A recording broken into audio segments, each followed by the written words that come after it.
Alright everyone, welcome to the first case off. We're going to have a battle of cases in similar builds between the Deepcool Tesseract on my left and the DIY 480BK on my right. But first, let's go to our experts to find out what they have to say. Alright you fools, check it. This right here is the Deepcool Tesseract build featuring the case, the Beauty in Blue. It's got 7 drive bays, 2 external drive bays, and it comes with USB 3.0 on the top. Alright, it's got this fan in the back, which, check it, you're going to need because it's going to keep your wallet cool at 36 retail, but that ass is hot, yo. Woo! Well, as my colleague has so eloquently put, these are indeed both budget cases. The DIYPC D480BK has retailed as low as $34, whereas the Deepcool Tesseract has been as low as $26. What does that $8 difference get you? Well, there is fully installed 5 fans and fan controllers, as well as double the amount of USB ports on the top. What say you to that value, sir? What good is $8 when it gets you an ugly mug? Yo, this here has got a blue accent, it's beautiful. 5 hard drive bays in that thing over there? And ugly? No, I'm good, man. Excuse me, sir, but the DIYPC D480BK is tall, dark, and handsome, whereas the Deepcool is large, fat, and blue in the face. Man, I can't believe you just said that. Alright, we're going to be civil here and move on to the showcase. Alright, fools, check out the parts list going on here.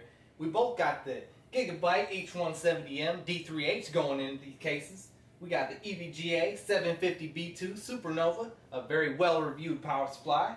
We got a Cooler Master Hyper 212 Evo to cool our processors. We got the Core i5 6400 going into this Deepcool. And we got the PNY SSD, solid state. You toss it around like it's your mama's dishes, yo. What you got going over there, brother? Well, as these builds are very similar, the only real differences will be the quality of the memory will be slightly higher with a g.skill Ripjaws V, 8 gigabytes, and a slightly higher model of processor, which will be the i5 6500 instead of the i5 6400. Alright, I've had enough of this clown. Let's get to the build.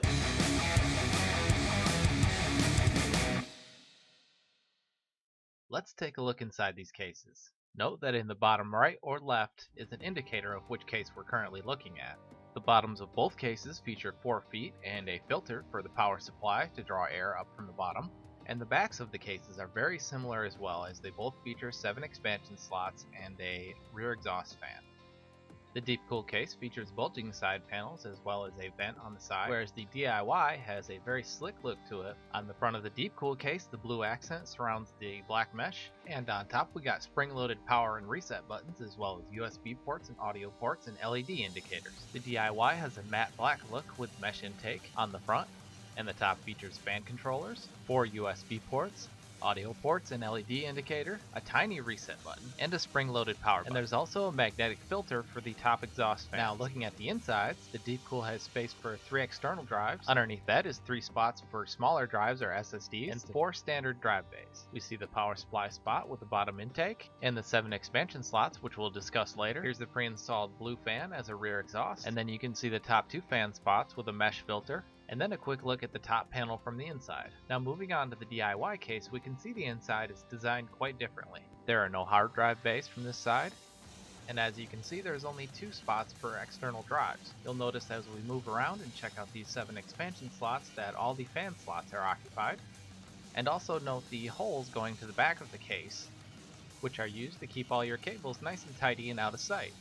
Finally, a quick look at the underside of the top ports, and then the top exhaust fan. Now flipping it over and taking a look at the other side, we see the 2 standard hard drive spots, holes and loops for cables, a single slot for an SSD out of sight, and finally the power supply spot. Moving on, I'll tell you about my building experience inside each case. First off, in the Deepcool case, when I put the motherboard in, there was enough space, but it was a little cramped, although I might have been able to make things easier on myself had I not already installed the fans. Now installing my SSD was very simple, although you can see the plastic bending and that's a little flimsy for my taste. But after screwing it down, I'm not that concerned about an SSD, and it may just be more of an issue with a mechanical hard drive. Now onto the power supply. The large 750B2 fit with plenty of room for cables. Now you can see a quick shot of all the fans I pre-installed, and move over to my favorite part, cable management and installation. As you can see, there are plenty of holes on the back to route cables through, and there are plenty of loops to zip tie cables down as well. My only real issue was that on my first attempt, even with the bulge on the side panel, I could barely close it, but after redoing some of my work, I'm very happy with the result.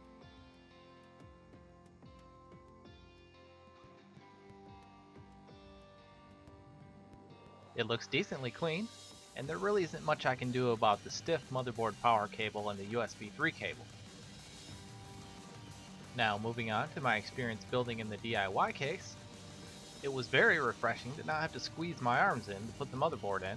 Even with the pre-installed fans, there was plenty of room to screw the motherboard down and get everything attached. So take note that both of these builds were done with a micro ATX motherboard, so unless you have girl hands or you're actually a girl with small hands, you will probably appreciate the space quite a bit.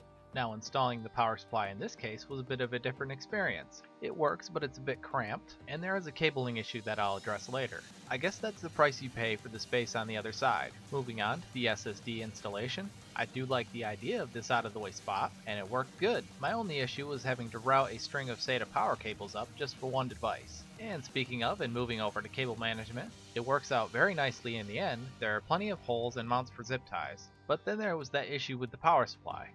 Here you can see if you want to plug in any additional modular cables, you're going to have to get creative with the hard drive bay, or simply remove the power supply to install what cables you need, which could make upgrading in the future a pain. But as I said, this is the price you pay for this design, and for your computer to look very nice and clean on the interior. There are even holes up above the motherboard so that you can route the CPU power cable and the fan cables. And as a man, I appreciate having as many holes as possible to put things through. Boy, did I put a lot of things through holes while I was building these two computers.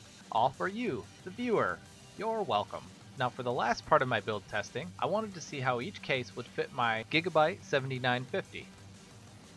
But first I have to point out that Deepcool did a no-no here, as you should never have to bust out your expansion slots to use them. In the DIY case, they simply are reinserted, but on the Deepcool, you have to break them out and you can't put them back in.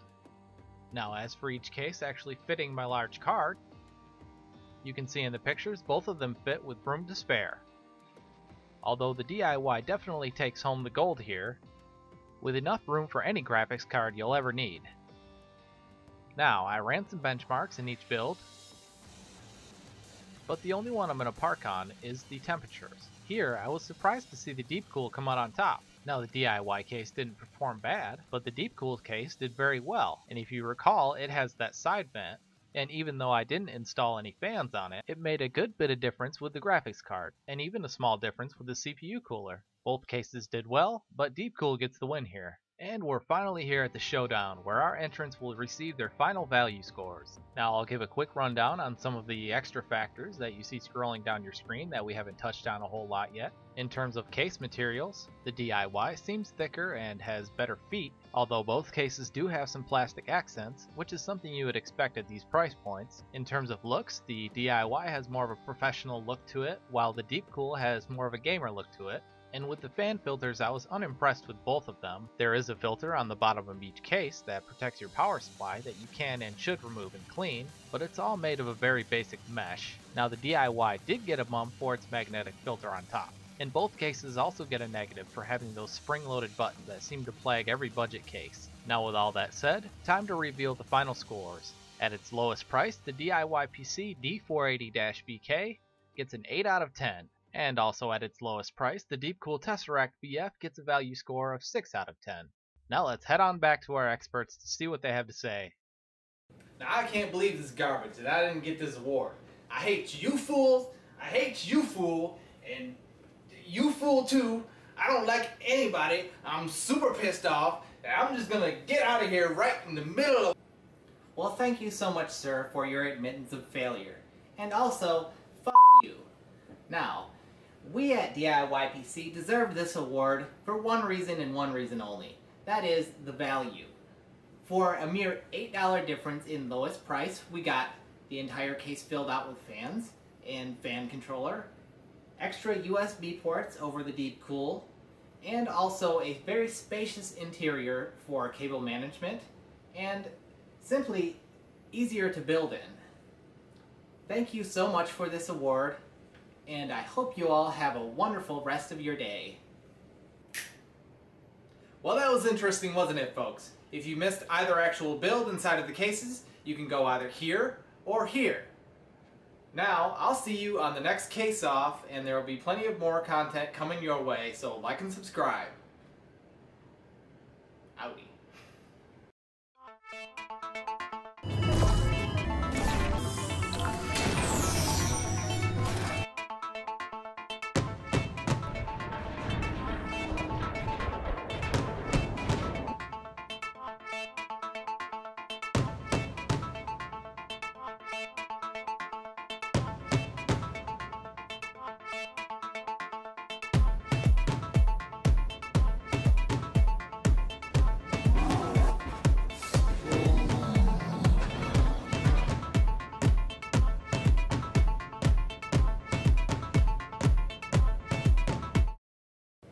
Once again, that guy.